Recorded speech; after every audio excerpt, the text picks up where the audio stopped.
मेरे प्रिय बच्चों, आप सभी लोगों का हमारे इस चैनल मनोज केमिस्ट्री वाला में बहुत बहुत स्वागत है।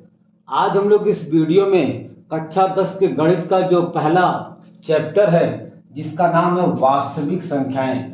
तो वास्तविक संख्याएं का जो पहली प्रश्नावली है, प्रश्नावली 1.1, तो आज हम लोग यहाँ पर इस वीडियो में प्रश्नावली 1.1 का दूसरा सवाल यहाँ पे सॉल्व करेंगे। आइए हम लोग बेटा बिना समय को बर्बाद किए इस सवाल को सॉल्व करने का प्रयास करते हैं। चलिए भैया, हम लोग सबसे पहले इस सवाल को पढ़ेंगे और ये देखेंगे कि हमसे क्या पूछ रहा है, क्या सवाल सिद्ध करने के लिए हमसे कहा जा रहा है। आइए देखा जाए।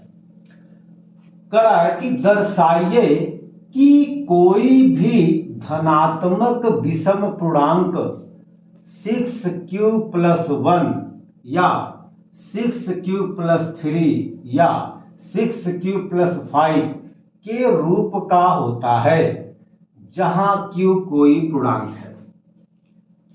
हमसे यहां पर यह कहा जा रहा है कि सिद्ध कीजिए या इसको बताइए कि 6q+1, 6q+3, 6q+5 ये तीनों के तीनों विषम धनात्मक पूर्णांक है।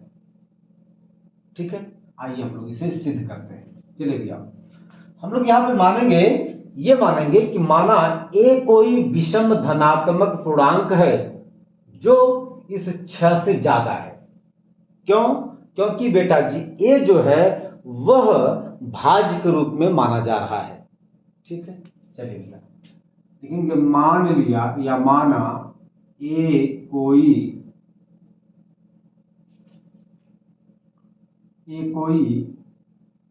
धनात्मक विषम पूर्णांक है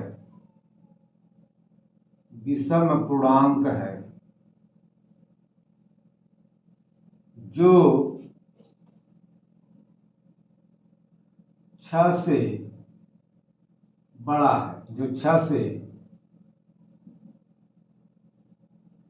है, अर्थात जो यहाँ पे 6 है वह b बराबर 6 है। क्यों? क्योंकि हम लोग जानते हैं कि b जो है वह भाजक होता है। ठीक है, हम लोग जानते हैं यूक्लिड विभाजन प्रमेयिका से होता है a बराबर b/r। ये यूक्लिड विभाजन प्रमेयिका है। ठीक है ना? अच्छा, हमने पढ़ा था, मैं आपको पिछले वीडियो में बताया था कि जब किसी सवाल को सिद्ध किया जाएगा तो हम लोग वहां पे यूक्लिड विभाजन प्रमेयिका का प्रयोग करेंगे।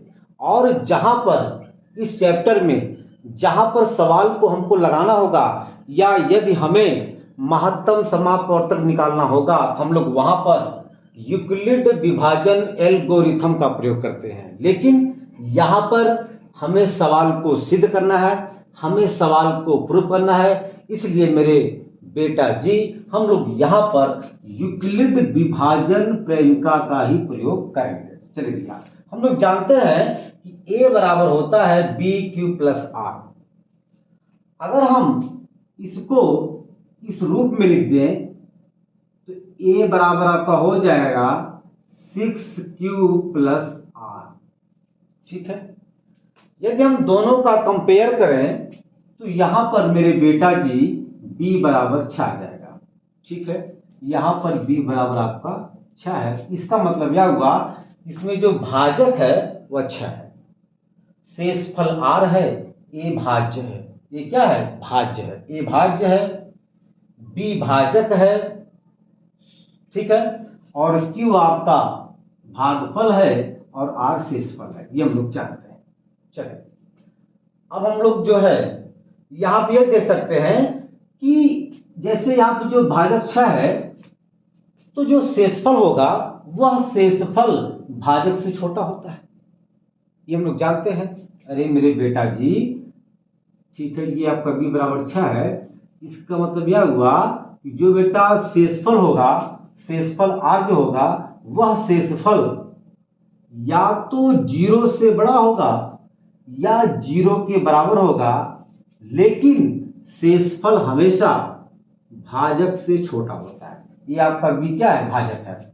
तो शेषफल हमेशा भाजक से छोटा होता है, लेकिन वही शेषफल या तो 0 के बराबर हो सकता है या 0 से बड़ा हो सकता है। ये हम लोग जानते हैं।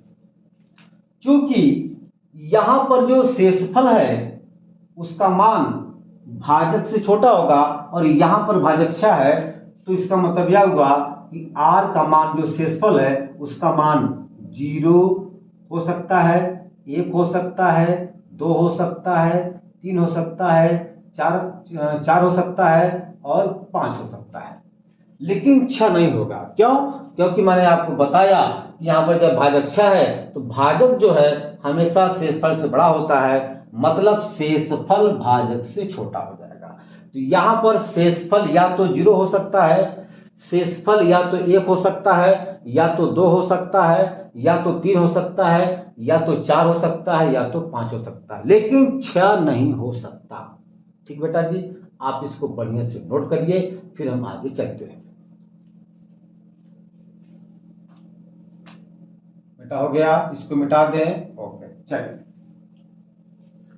अब देखिए, अब हम लोग जो है यहां पर लिखेंगे a बराबर 6q प्लस r। अब हम लोग जो है बारी बारी से इसमें r का मान रखेंगे। एक बार हम लोग इसमें r का मान रखेंगे 0, एक बार 1 रखेंगे, फिर 2 रखेंगे, 3 रखेंगे, 4 रखेंगे, 5 रखेंगे। आइए रखा जाए, लिखेंगे r बराबर 0, लिखेंगे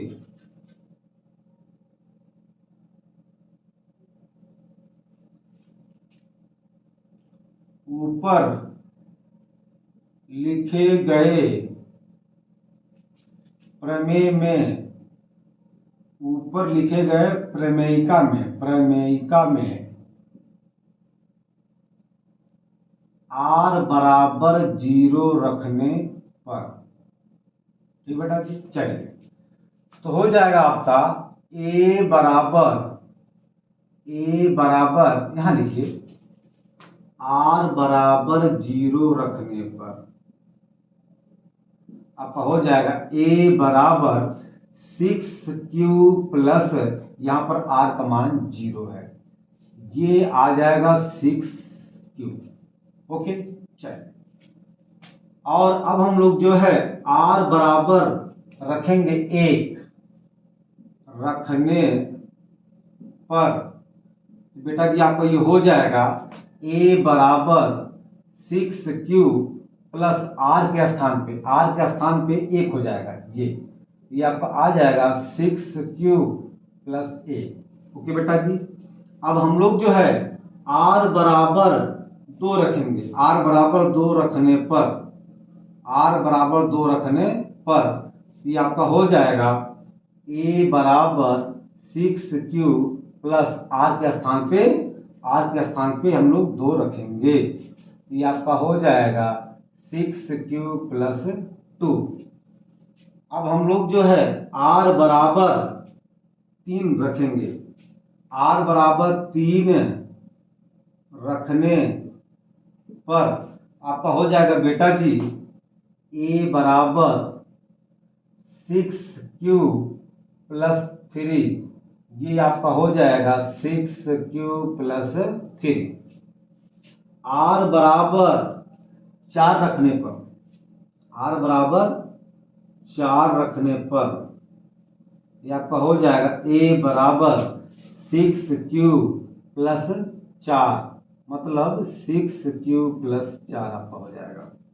फिर r बराबर हम लोग जो है 5 रखेंगे, r बराबर 5 रखेंगे,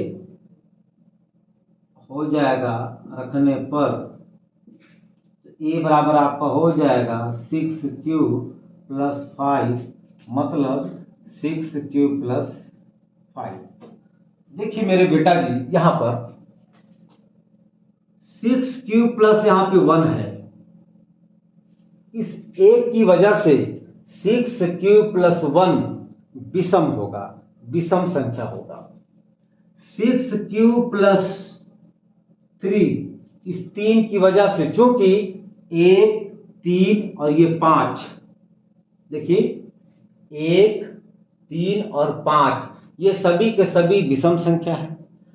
तो इस विषम संख्या के वजह से 6 cube plus 1, 6 cube plus 3, 6 cube plus 3 ये सभी के सभी क्या है, विषम धनात्मक पूर्णांक है। क्यों? क्योंकि ये संख्या 2 से नहीं कटेगी। कौन कौन? 6 क्यूब प्लस 1, 6 क्यूब प्लस 3 और 6 क्यूब प्लस 5, ये तीनों के तीनों, ये तीनों के तीनों 2 से, तीनों 2 से विभाज्य नहीं है, क्योंकि यहां पर 6Q में विषम संख्या 1 2 3 का योगफल है, योगफल है, ठीक है ना।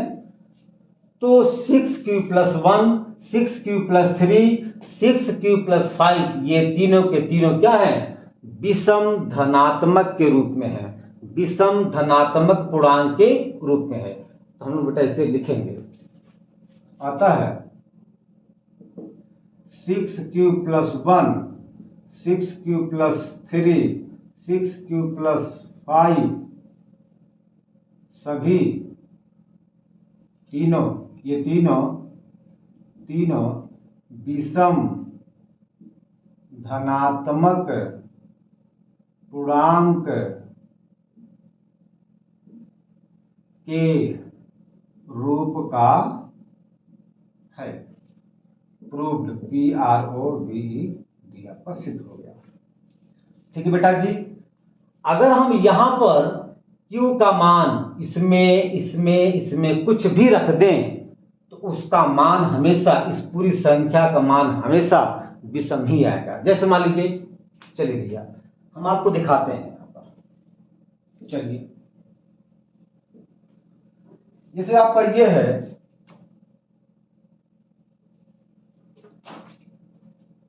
6Q प्लस 1, यदि हम Q बराबर रखें 0 तो 6 गुणे 0 प्लस 1 आपका आ जाएगा 6 शून्य शून्य, ये प्लस 1 बराबर 1।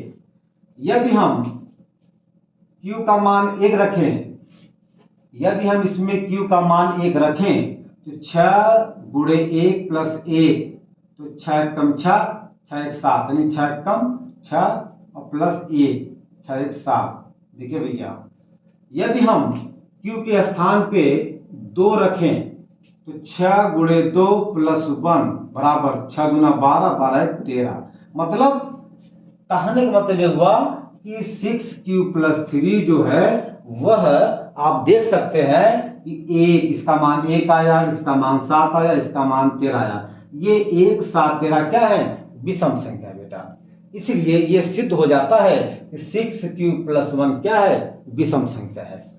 अब हम लोग इसे सिद्ध करेंगे। देखिए ये वाला 6Q प्लस 3, देखिए अगर हम यहां पर Q का मान 0 रखें, 0, तो 6 गुणे Q प्लस 3, 6 शून्य शून्य और प्लस 3 बराबर आपका 3 आ जाएगा। 3 आपका क्या भैया, विषम संख्या। ओके, चलिए यहां देखते हैं हम लोग। अगर हम 6Q प्लस 3, अगर हम Q के स्थान पे 1 लिखें तो 6 गुणे 1 प्लस 3, तो 6 कम 6, 6 3 9 भैया।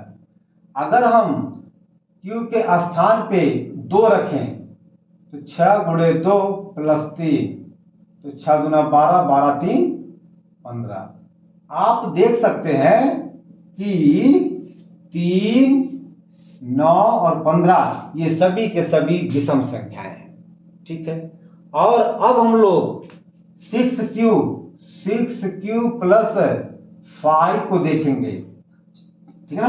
चलिए भैया, अब हम लोग जो है यहां पर q के स्थान पे 0 लिखेंगे या 0 रखेंगे, हो जाएगा 6 गुणे 0 प्लस 5, तो भैया 6 शून्य 0 प्लस 5 बराबर आपका 5 आ जाएगा। अब हम लोग जो है इस q के स्थान पे 1 रखेंगे, 1, तो 6 गुणे 1 प्लस 5 बराबर 6 कम 6 6 5 11। अब हम लोग जो है इस q के स्थान पे 2 रखेंगे, 6 गुणे 2 प्लस 5, तो 6 गुना 12, 12 5 17। आप देख सकते हैं कि ये 5, ये 11, ये 17 ये सभी के सभी विषम संख्याएं हैं। तो इससे ये सिद्ध हो जाता है कि 6q प्लस 1 और 6q प्लस 3 और 6q प्लस 5 ये सभी के सभी संख्याएं 2 से विभाज्य नहीं है। तो जो संख्याएं 2 से विभाज्य नहीं होती हैं वे सभी की सभी संख्याएं विषम संख्याएं कहलाती हैं। अब ये सिद्ध हो जाता है कि 6q plus 1, 6q plus 3, 6q plus 5 ये सभी के सभी तीनों जो हैं विषम धनात्मक पूर्णांक के रूप में हैं। तो आप इसको नोट करिए। चलिए भैया,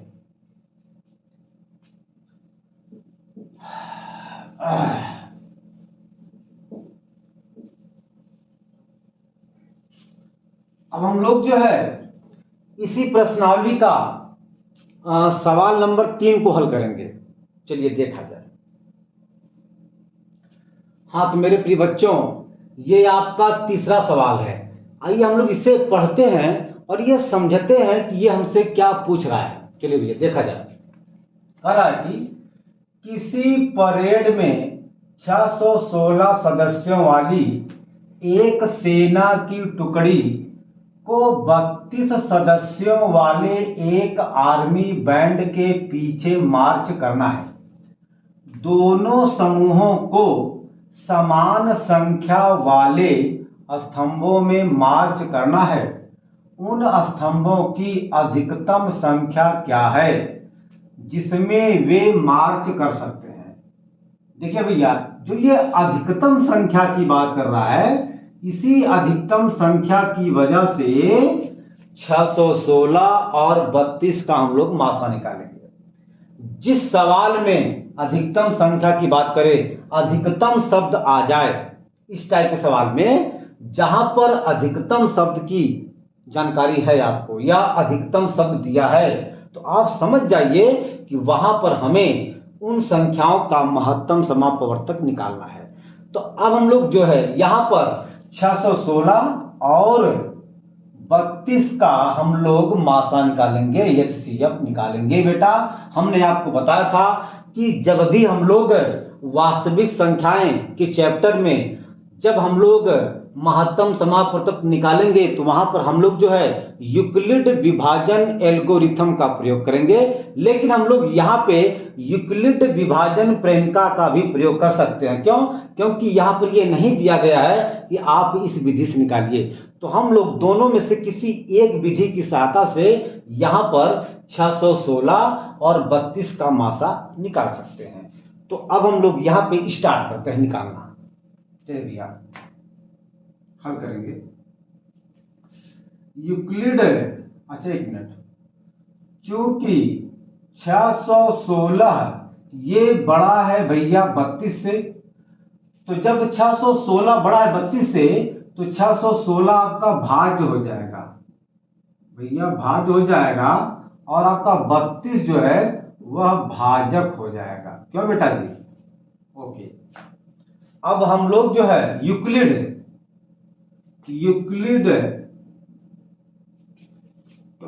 विभाजन प्रेमिका से हम लोग इसको निकालेंगे। प्रमेयिका से। ठीक बेटा जी, हम लोग जानते हैं कि A बराबर होता है BQ प्लस R। तो चलिए भैया हम लोग जो है इसे कई स्टेप में सवाल को सॉल्व करेंगे। चलिए ठीक है ना। तो स्टेप फर्स्ट, स्टेप पहला ये क्या बेटा, चलिए तो हम लोग जो है 616 में 32 से भाग देंगे तो 616 भागे 32 ये आपका जाएगा करीब, हमको लगता है कि 19 बार जाएगा। ये आपका जाएगा 19 बार, तो आपका आ जाएगा 608। ओके बेटा जी, 616 में से 8, 616 में से 608 जाए तो आपका 8 बचेगा। अच्छा, हम लोग इस सवाल को तब तक लगाएंगे, तब तक स्टेप बाय स्टेप सॉल्व करेंगे जब तक लास्ट में शेषफल 0 ना आ जाए। जब तक शेषफल 0 नहीं आता है तब तक हम लोग स्टेप बाय स्टेप इस सवाल को हल करेंगे। तो भैया ये आपका इसके अकॉर्डिंग हो जाएगा। इसके 616 बराबर माने भाज्य बराबर, देखो भैया ये आपका क्या है, भागफल है मतलब Q, ये आपका भैया भाजक है मतलब A है, ये आपका 32 क्या है भैया, भाजक है मतलब B है, ये आपका शेषफल है मतलब R है। तो हम लोग यहाँ पे लिखेंगे भाज्य बराबर हो जाएगा भाजक 32 गुणे भागफल प्लस शेषफल माने R। चूंकि अच्छा एक मिनट, हम लोग इसको जो है 32 को यहाँ और 19 को यहाँ लिख सकते हैं, कोई दिक्कत नहीं। चलिए भैया लिख सकते हैं, तो 616 बराबर हो जाएगा 19 गुणे 32 प्लस 8। चलिए भैया,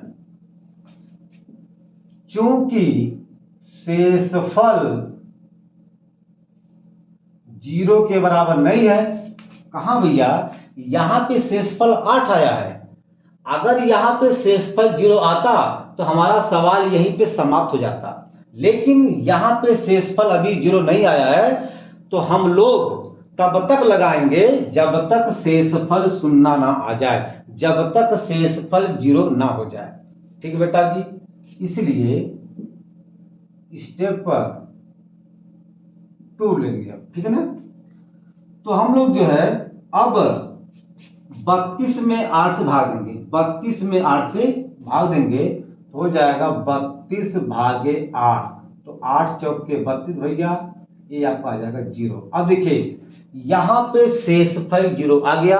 अब हमारा यहीं पे अगला स्टेप खत्म हो जाएगा। अब हमें अगला स्टेप जाने की आवश्यकता नहीं है, मतलब अब हम आगे सॉल्व नहीं करेंगे।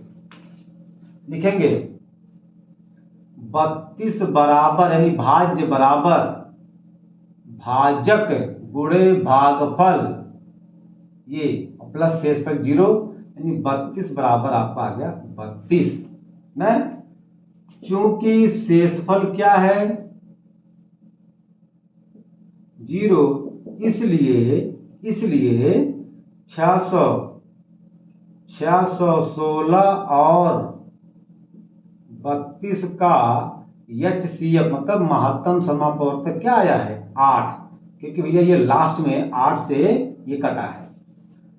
तो आपका 616 और 32 का महत्तम समापवर्तक आ गया 8। यही 8 क्या है, 8 जो है सेना 8 स्तंभों के रूप में मार्च करेगी।